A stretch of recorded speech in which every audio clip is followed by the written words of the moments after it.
Hello, everyone. Welcome to the Not at All Awkward Small Talk Workshop. I'm Dr. Miriam Kirmayer. I'm so excited to be here with all of you. Now, to kick things off, I'd love to know, where are you tuning in from? So feel free to open up that chat and start letting me know, where are you tuning in from? And along with that, let me know, are you typically team small talk or team deep convos? From New York City, amazing. Hello, more people from New York, Nashville, more from New York, fantastic. So let me know, are you team small talk or team deep convos? And I promise you, no matter what team you're on, you will get something out of our workshop today. Deep talk, yes, deep convos. I have a feeling that a lot of you here today have some very interesting thoughts about small talk. Fantastic. From Ontario, hello, my fellow Canadians, Team Deep Combos. Let's see some people who are into Team Small Talk. Feel free to keep those comments coming. While you do that, let me introduce myself briefly before I dive into the workshop and let you know a little bit about what will happen today. So I'm Dr. Miriam Kirmayer. I'm a clinical psychologist by training, and I'm also a friendship and connection expert. So I have spent the last 10 years plus researching the science of adult friendship and really working to understand how loneliness shows up and how we can build those deep and meaningful connections that so many of us are looking for. And now I'm one of the first and only psychologists to specialize in friendship, but a lot of my work really focuses on helping people to have more realistic conversations about the realities of adult friendship. How do we make friends? How do we engage in small talk? How do we end our friendships? And I'm also on the mental health advisory board for Wondermind. And so it's such a pleasure to be here with you today. Now, I want to get things started by just introducing a little bit of what will happen in our workshop. So we have about 45 minutes together, which is great. And I'm going to try and keep this as interactive as possible to hopefully give you a bit of a chance to practice some of that small talk. The two things that you're going to want to have on hand, one is a piece of paper and a pen or pencil, because you will be doing some self-reflection work. And I'm also going to invite you to have your phone nearby, but see if you can turn it upside down so that you're not tempted to pay attention to the notifications. The reason why is because at the very end, I'm going to share some resources that you won't want to miss. So you're going to want to make sure that you have your phone to scan those QR codes and get a lot of free resources and downloads. Sounds good? You with me? Great. Now, one other thing I want to mention, actually. I'm seeing the comments rolling in here, which is great. We have our chat going. There should also be a Q&A question box. And so if you do have questions, I'm going to try and get to as many of those as possible. So feel free to use the Q&A box to send me your questions, and I'll answer them as we move through the workshop, but we'll also save some time for the end to make sure that we can have that chat. Okay? Now, let's talk a little bit about the realities of small talk. I want to get things started by talking about what really counts as small talk. And typically, there are a few defining features that show up. The first is this idea that it tends to be surface level or lighthearted topics, the kinds of topics that are really easy to default to in casual social interactions. Small talk also tends to be briefer exchanges, moments of conversation. And when you hear that word small talk, and as I'm talking you through this, there's a good chance that you're probably thinking of a few of your small talk go-tos. So what I want to invite you to do is to, again, open up that chat and feel free to start sharing some of your typical small talk go-tos. What are the topics that you find yourself defaulting to when you are meeting somebody new for the first time, when you're chatting up a stranger, when you're connecting with a friendly colleague at work? I have a feeling that some of those topics might have something to do with the weather, with traffic, the two things that we love to complain about the most. But feel free to drop some of yours in the chat, because weather and traffic, there you go. I knew those would show up. You never know whether you will be somebody else's small talk inspiration. TV shows, yes, let me know what you are watching. I am always looking for recommendations. Sports, hobbies, absolutely. Trying to avoid talking about struggles and keeping it lighthearted. Yes, that tends to be the feel and the flavor of small talk. Amazing. Keep those coming. And if you see anything that you're adding to your repertoire, feel free to send a little reaction to other people in the chat. Now, I left out something important because while the lightheartedness of small talk is one of the defining features and the idea of these brief exchanges, there's also another defining feature to small talk. And it really aligns with why it is so valuable and why we've decided to put on an entire workshop here devoted to the topic. Small talk, it turns out, is not so small at all. It plays a major role in our relationships and in our overall sense of connectedness. We know that very early on, when we are looking to meet new friends, when we are looking to date someone new, when we're meeting new people in different contexts, those relationships often start out of moments that are very brief and almost seemingly inconsequential. We can really create something from nothing. And so those small, lighthearted topics are often the entry point, and we can build on there over time. They're really important for building new relationships. We also know that it's easier to move through conversations and move on to difficult topics when we can start with something a little bit more lighthearted. And so, in that sense, it's a bit of a social lubricant. It allows us to ease into more difficult conversations, maybe conversations with a friend about a conflict that's ongoing, or opening up to somebody in your social support network about a struggle that you're having. Those conversations often start from a moment of simple small talk. We also see, obviously, when it comes to our professional growth, being able to engage in small talk with our network, with our professional network, is really at times a necessary evil, it might seem. But it's more than that as well, because when we look at resource sharing, we know that small talk is actually a very important way that key pieces of information get exchanged. So, for example, if you're connecting with a colleague at work over your morning coffee or at the water cooler, or on a Slack channel, you might find out about a different way to commute to work that saves you 20 minutes in each direction. And all of a sudden, that simple moment of small talk has really enhanced the quality of your life and the amount of time that you have to spend on your hobbies with the other people in your life. When you're chatting with a fellow parent on the playground, you might find out about a new extracurricular activity that you want to get your child into. You might find out about a pediatrician who has a new opening. And so small talk, again, really has a lot of power to it. There's a last piece of this, though, that I want to talk about. And it's how crucial small talk is for our overall sense of connectedness and loneliness. And this is really the whole idea behind this series, is how can we build in the practices and relationships that allow us to feel fulfilled and allow us to feel a little bit more connected. Very often we see that micro exchanges, even something as brief as saying hello to a stranger on the street or saying thank you and expressing gratitude to the barista at your local coffee shop, that those micro exchanges, those micro moments of small talk go a long way toward helping us feel less alone and more connected to the people around us and to our communities. And so I just want to frame that up front so that we start to, again, rethink this whole idea of small talk and recognize that it is, in fact, not so small. Now, here again, I want you to open up that chat, because one of the things that I want us to start thinking about is, well, it is so important. Why do so many of us resist it?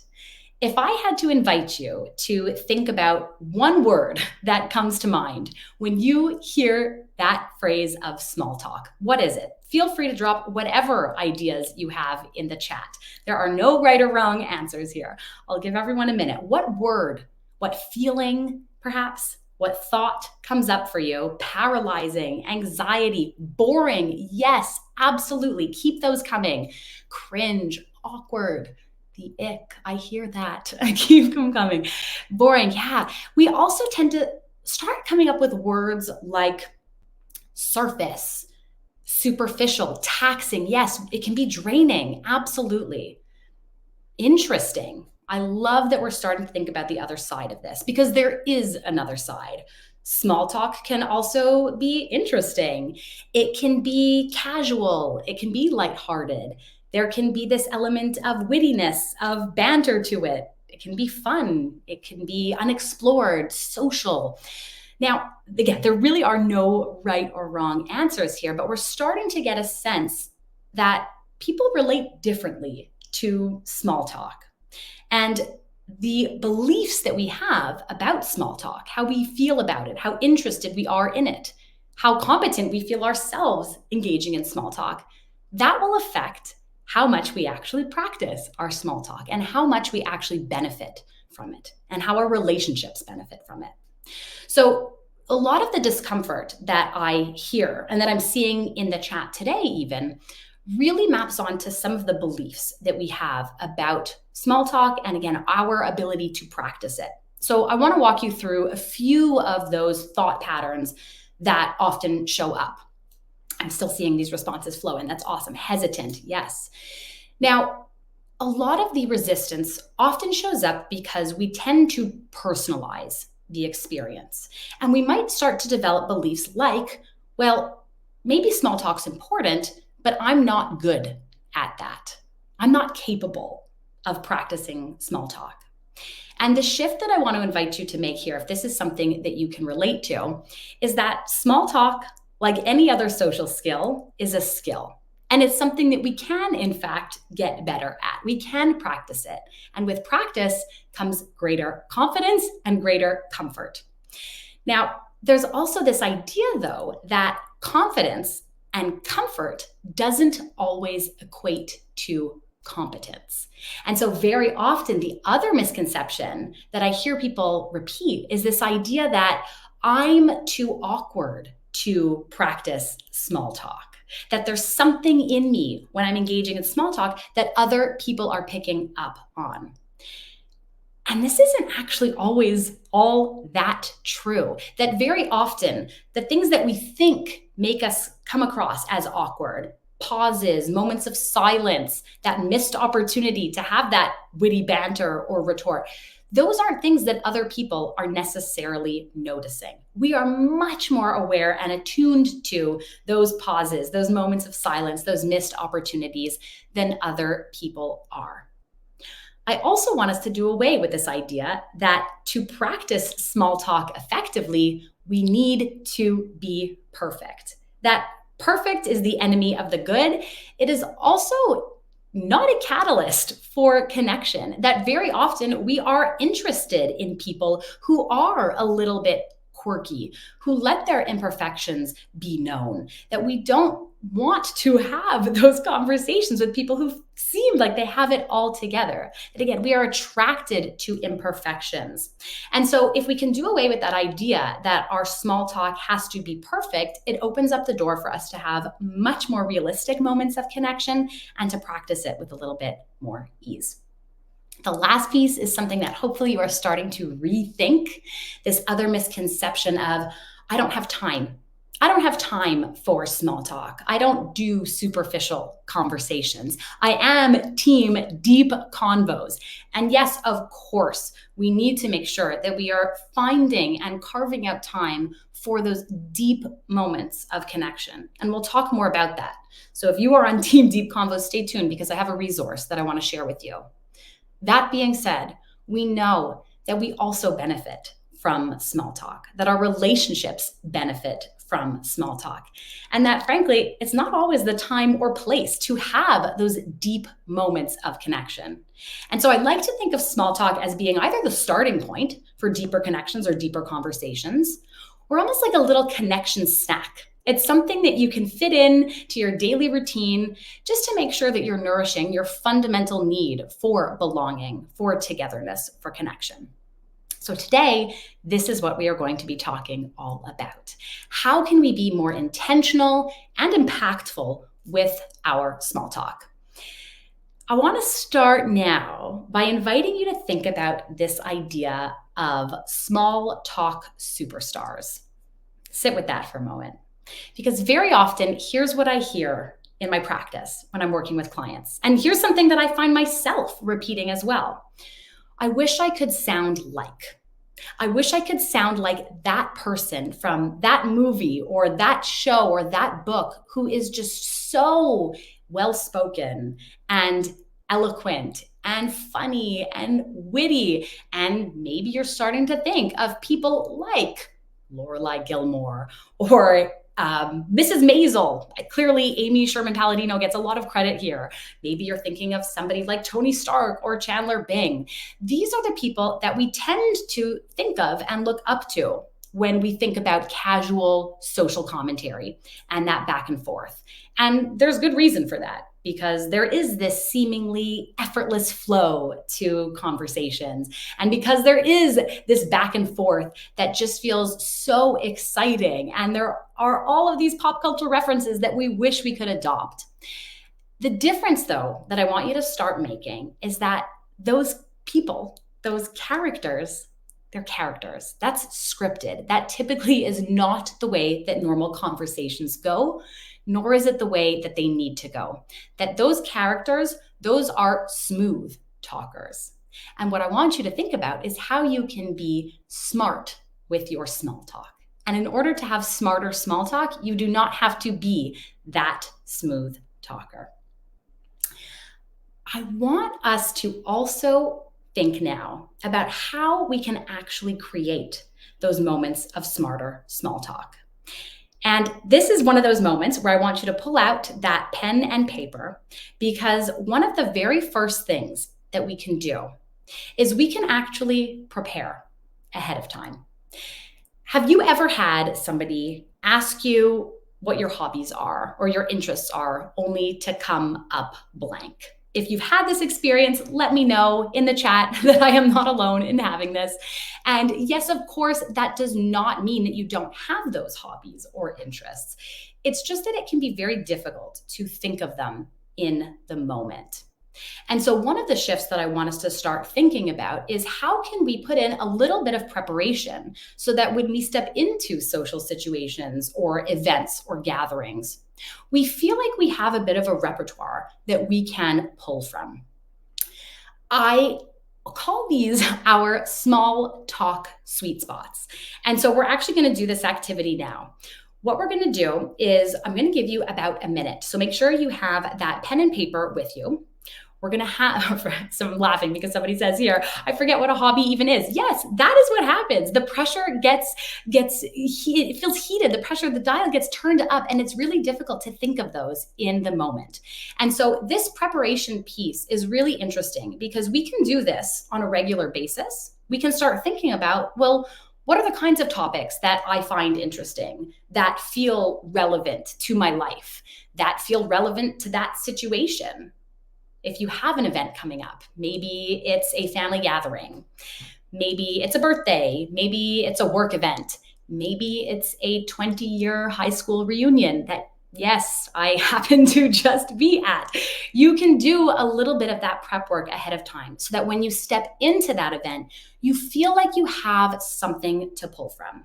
So whether or not you have a particular event in mind, I want you to grab that pen and paper. We're going to give you 1 minute, and I want you to jot down as many ideas as you can of these potential small talk sweet spots. What are the experiences, the questions, the stories, the hobbies, the interests, the anecdotes that feel interesting, that feel relevant, and that feel safe? Sounds good? Go ahead. We'll start the timer.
Okay, we're back.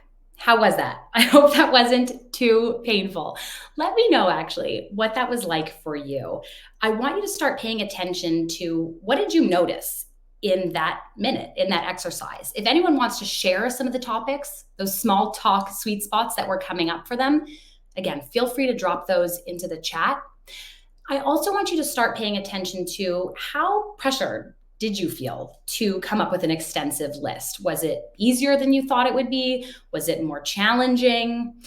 Were there certain themes to the kinds of topics that were coming up for you?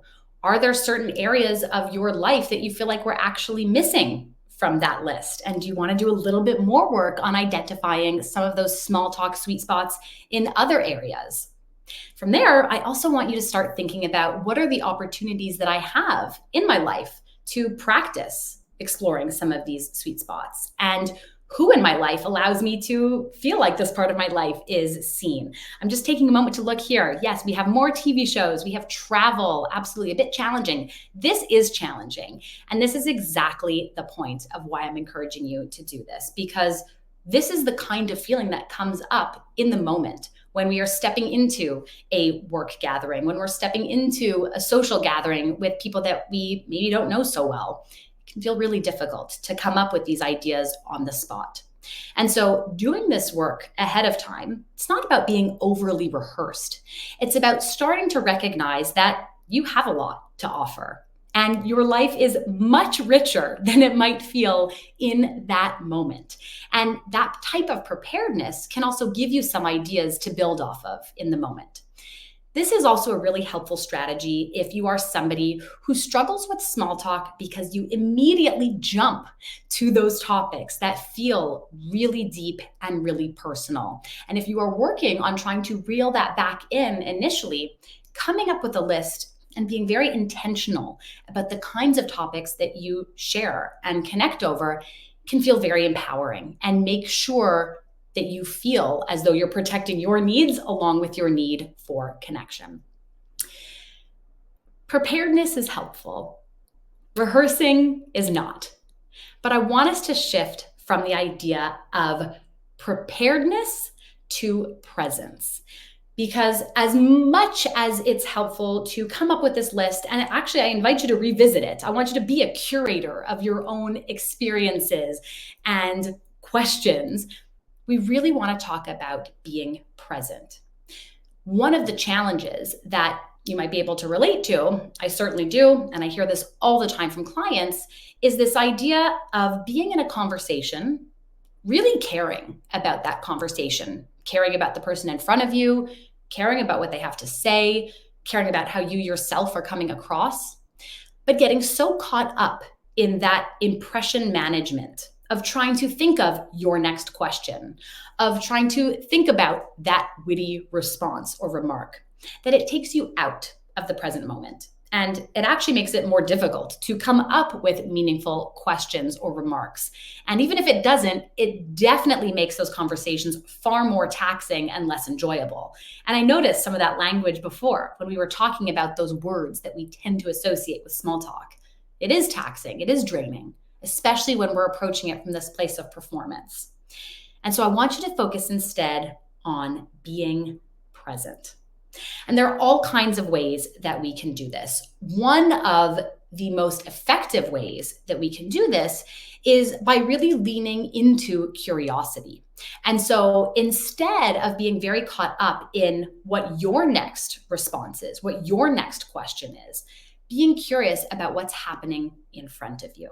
What am I noticing? What do I see around me? What is this person telling me? And from there, you're in a much better position to respond authentically.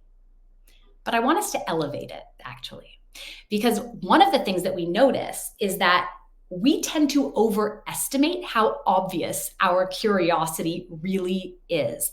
And we can absolutely carry conversations forward and elevate the quality of that conversation by making our curiosity clear. What do I mean by this? We can use phrases like, I noticed that bag that you had at work and I'm looking for a new one. Can you let me know how you're liking it? Making your noticing clear. I'm wondering about, I'm curious about.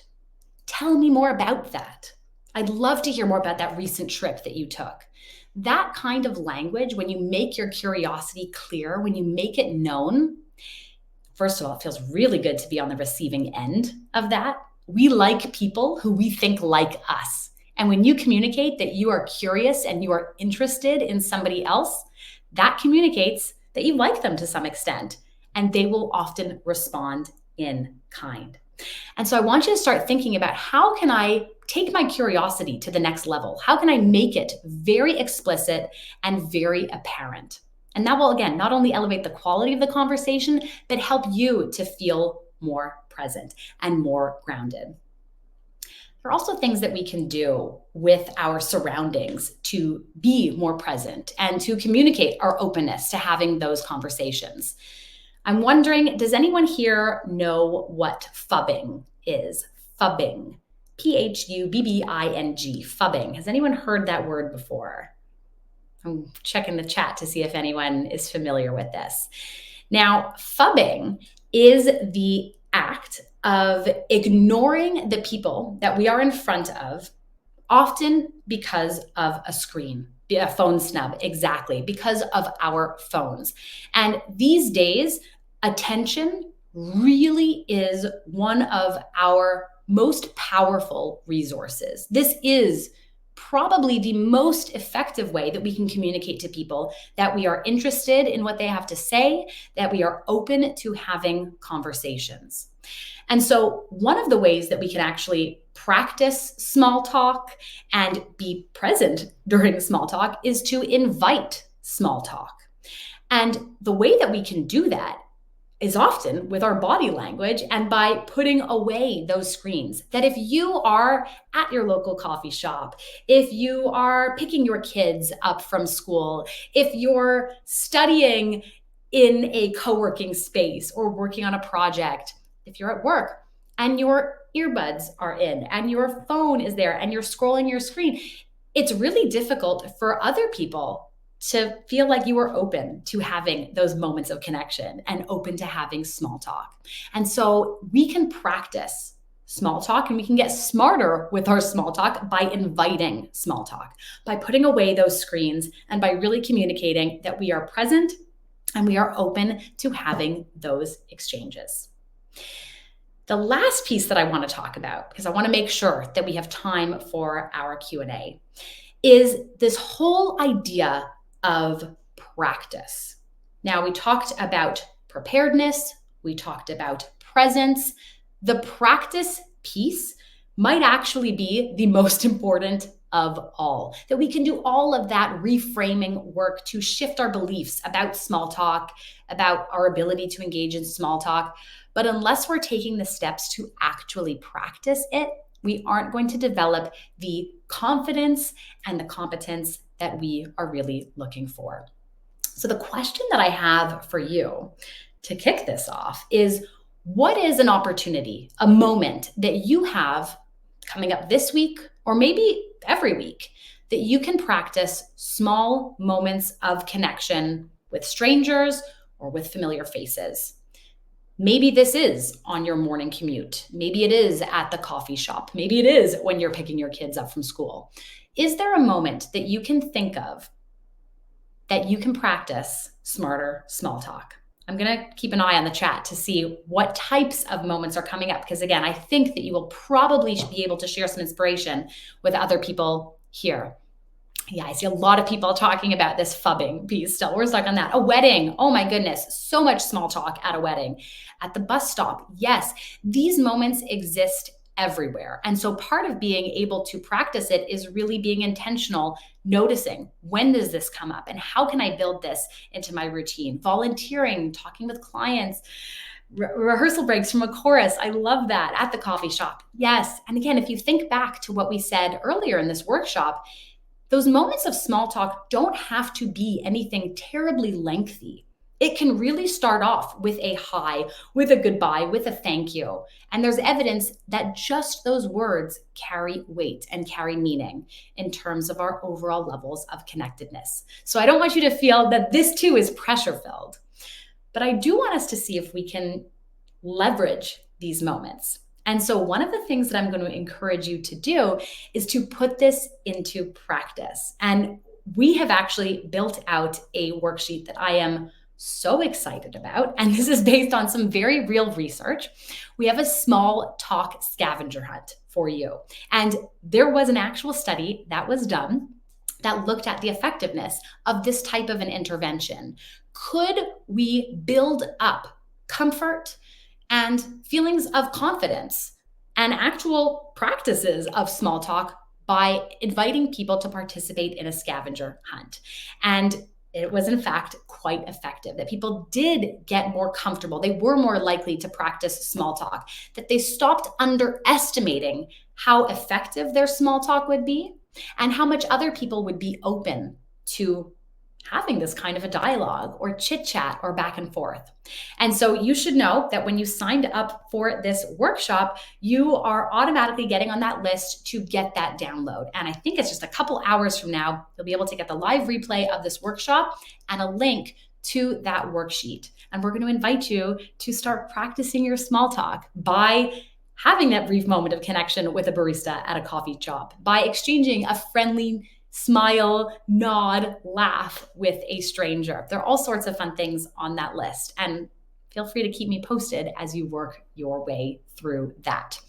If anyone has any questions about that worksheet, feel free to drop them into that Q&A box. I'm going to be monitoring that in a moment, and I will make sure that we have some time for questions. Before we jump into the Q&A though, I do want to leave you with a few final reminders. The first is that, again, just as we underestimate how much we benefit from small talk, we underestimate how much other people are open to it as well. We underestimate how much they like us. We underestimate how much they're willing to have those moments of connection. And that piece of underestimating how much other people like us, that is actually something called the liking gap. And it has been borne out in research time and time again that we are not great judges about how interested other people are in us. And if we can tap into that, it's actually quite freeing. It can really boost our confidence approaching people and having those kinds of meaningful exchanges. I also want you to remember that when people approach you and start to engage in small talk, can you be very gracious and giving in terms of your gratitude for those moments? Can you say, I really enjoyed our conversation. I'm so glad you came up to me. Or that is a really good question that you just asked. I love how you paid attention to that. That the more we can reward other people for doing those kinds of actions and for taking those steps, the more likely they will be to carry that forward. And the more we are also reinforcing ourselves. And so just as you are being kind to other people who are practicing small talk, I want you to make sure that you are treating yourself like a friend as well, and speaking to yourself the way that you would a good friend after you take those steps to ask someone a question or approach someone in a public space or do that work of identifying more of your small talk sweet spots. Can you really honor how uncomfortable that can be at times, how awkward that can be at times, and how important it is that you're actually taking those steps? So I want to end it off there for now, and I'm going to turn my attention to that Q&A box because, as I said, I want to make sure that we have enough time to get to your questions. So feel free to start dropping those into that Q&A box, and I will try and answer as many of these as I can. And think of this as an opportunity to practice your small talk right here, right now. How does small talk, I'm going to start answering some of these. How does small talk help improve romantic relationships? You know what, that's a really good question. So here's what's coming up for me. The first is what I said before, that idea that we can create something from nothing. And very often there's a lot of pressure to come up with the perfect opener, the perfect question. And I know that this is something that's especially felt if you are using dating apps. And the reframe that I do like to offer up is we don't always need to have that perfect opener that we can build over time. And so having that brief moment of exchange is often the thing that allows us to have those more meaningful conversations.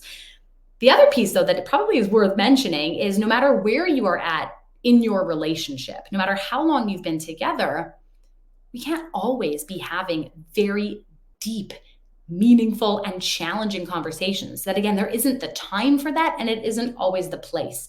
And so having those moments of small talk can actually bring a little bit of playfulness into our relationships as well. It can become a little bit flirtatious, and it can also just remind us of those earlier phases when we first got together. And so that can be really, really helpful for couples that are looking to strengthen their relationships in other ways. Let's see what else is coming up here. Oh my goodness, amazing. I'm seeing so many questions. Okay, I'm just going to scroll up here. Yeah. What can you do if the person you are talking to is answering really briefly or not showing an interest or engagement? So this is an interesting question. And I think that we have all been on the receiving end of this, that there are people with whom we connect with a lot more ease. There are people who seem to be a lot more open to our questions, who are a little bit more engaged in the conversation. And there's a few different pieces to this. The first thing that I want to point out is that, again, we differ in terms of how we communicate. And there are all sorts of different communication styles. Some people tend to be much more emphatic and gregarious. Some people talk with their hands a lot more. That happens to be me. Now, I don't want you to discount that connection just because you're noticing this coming up. Because what we tend to do is we tend to personalize it. So we tend to assume that because this person isn't responding with lengthy answers or isn't asking really thoughtful questions in return, that they aren't interested. They're not interested in me as a friend. They're not interested in me as a potential collaborator. They're not interested in the conversation. And while that may be true, we won't connect with everyone. We can't. We don't want that to be our default interpretation of a situation. And so the most powerful question that you can ask yourself when you notice that happening is it possible that something else is going on? Might they be distracted by something that has nothing to do with you? Might they be worried about something, some upcoming deadline? Maybe they just have a different communication style, different way of relating. And if you can generate those alternative explanations, that frees up a little space for you to continue trying. And if this is somebody that you have tried a few times with, if you're looking to build a new friendship, for example, and you get the sense that they really aren't responding, that they aren't initiating conversations, they're not showing an interest, they're not elaborating, and you feel like you are doing all the work, then perhaps that's a sign that you want to invest your energy and efforts elsewhere. Let's see what else is coming up here. What if small talk feels like a loss of connection with people that you are very close with? Yes. So this can often happen when we feel as though the balance is shifted, particularly in relationships where we do have that history. If we're thinking about our friendship history, somebody that we've been connected to for a while, if we're thinking about a partnership, that if we feel as though we are only having these surface level conversations or moments of small talk, we can miss that deep, meaningful connection that we once had. And so there are all sorts of ways that we can work on this. The first is, can we be the initiator in this situation? Can we try and bring a little bit more depth to our conversations? And sometimes that just involves thinking about new questions or new experiences that we can share with each other. Sometimes that involves bringing a little bit more vulnerability to the table and saying something like, there's this part of my life that I'm struggling with or dreaming about or experiencing right now that I'd really like to share with you. Can we talk about it? That would be really important to me. If this is somebody that you have this existing relationship with and you are really missing those deep moments of connection and you've tried some of those other strategies, you can also try labeling this outright. And the key here is to frame this as a dynamic. What I don't want you to do is say, you never have those deep conversations with me anymore. Why aren't you doing that? We really want to frame it as, this is something that I've noticed we are doing now. We are not having those more meaningful conversations, those deeper conversations that we used to have.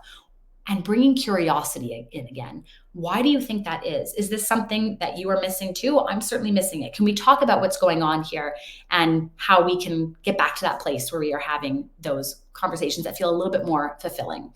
But you want to frame it as a dynamic and you want to bring in curiosity and make sure that you are inviting their perspective as well. What have you noticed?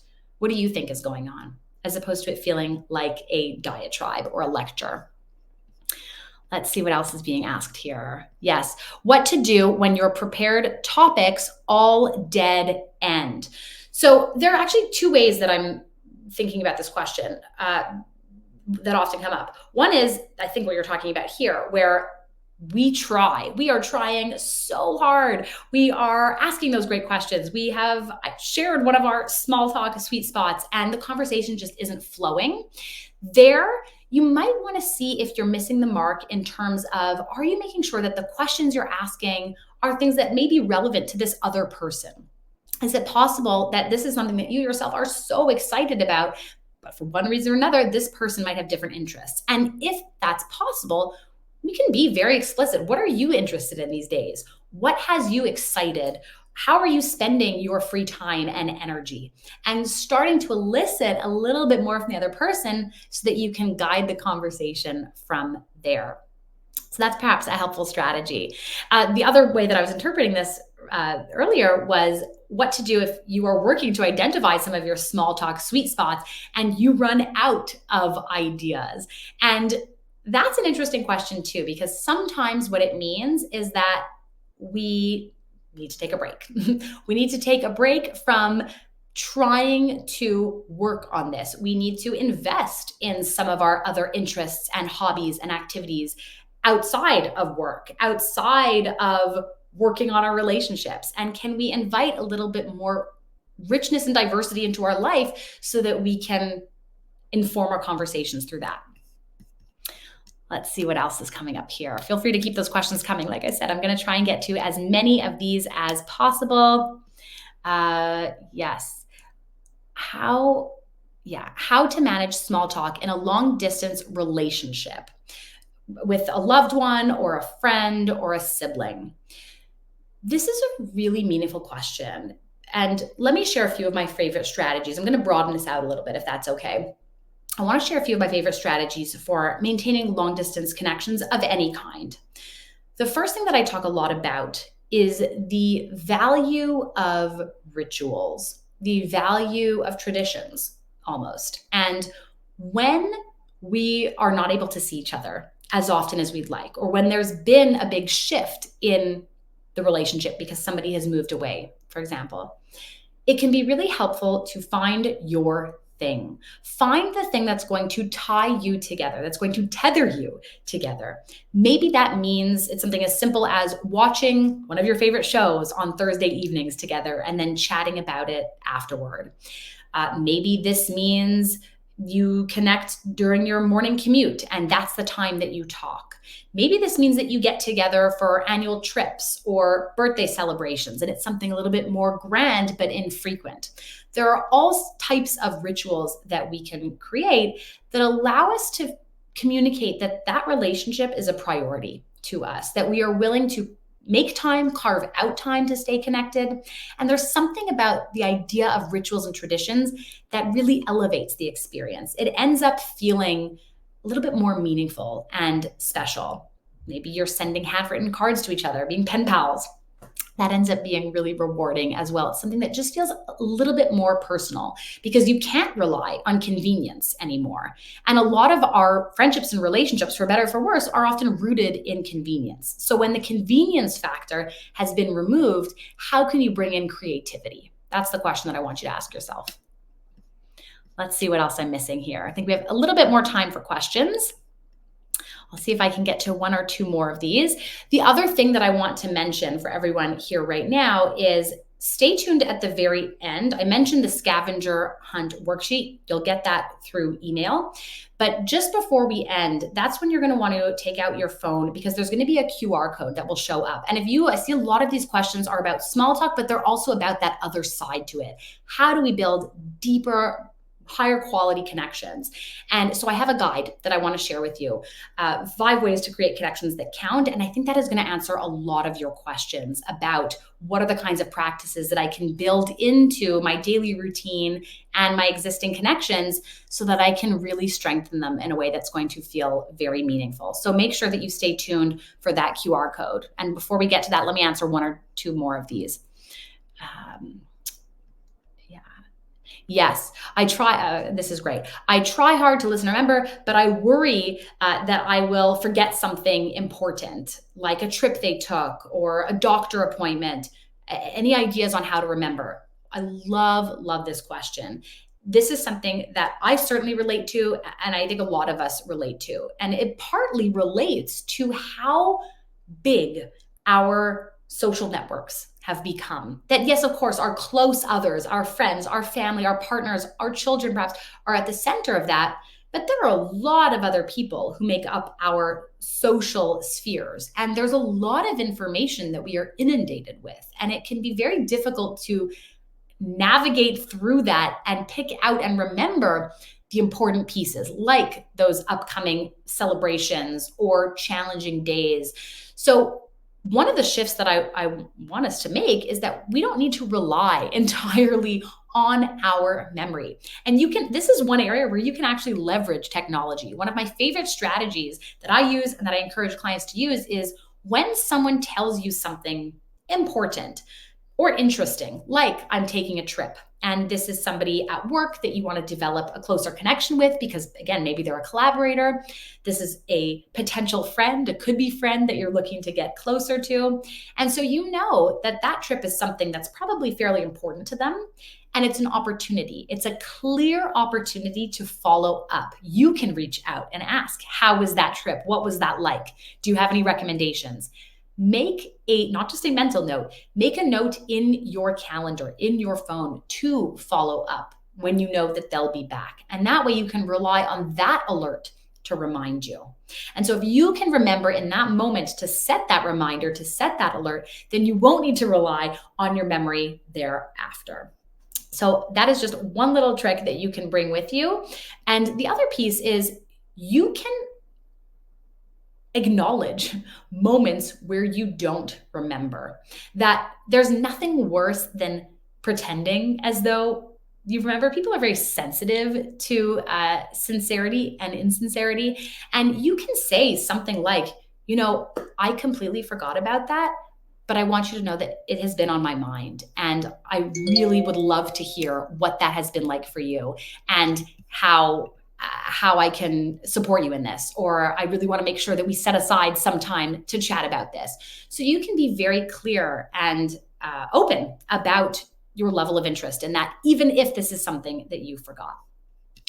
I think we have time maybe for one more question. Let's see here. If anyone wants to make sure that they drop anything else into the chat, I'm just going to scroll through. I see people saying that they're realizing the positive effect of small talk. I'm so happy for that. Let's see. Yeah. How can I work on finding small talk more interesting or engaging? Absolutely. So here, this is a great one to end off on. How can you find this more interesting or engaging? The first piece often is, again, actually just practicing it, because when we are so much in that headspace of finding this uncomfortable, we're not yet able to really reap the benefits of it. And so if you are somebody who tends to find it draining or anxiety provoking, then as hard as it may be, practice it enough until you get to the point where you have surfed through some of that and it isn't as draining and it isn't as uncomfortable. And there's a very good chance that in doing so, that will open up the space for you to be a little bit more present and feel a little bit more restored by it. And if you can remove some of those expectations about perfectionism, that you have to have the perfect opening, that you need to make the most of those exchanges, it frees up space to just be and to just be you. And that's all you need to be when it comes to those moments of small talk. You don't have to be anything other than yourself. So I think that is probably a good place for us to end. I really want to say thank you to everyone so much for tuning in today. I hope that you have felt a little bit more connected to the Wondermind community, that this has given you some ideas of strategies that you can take with you. Make sure that you stay tuned both for that scavenger hunt worksheet in your email soon, and make sure that you scan the upcoming QR codes so that you have your clear next steps of how you can move from small talk to deep, meaningful conversations. If anyone has any feedback, please feel free to reach out. I would love to stay connected, and I just wish you a very happy, healthy, and connection-filled week ahead. So thank you so much for tuning in, and I look forward to seeing you soon.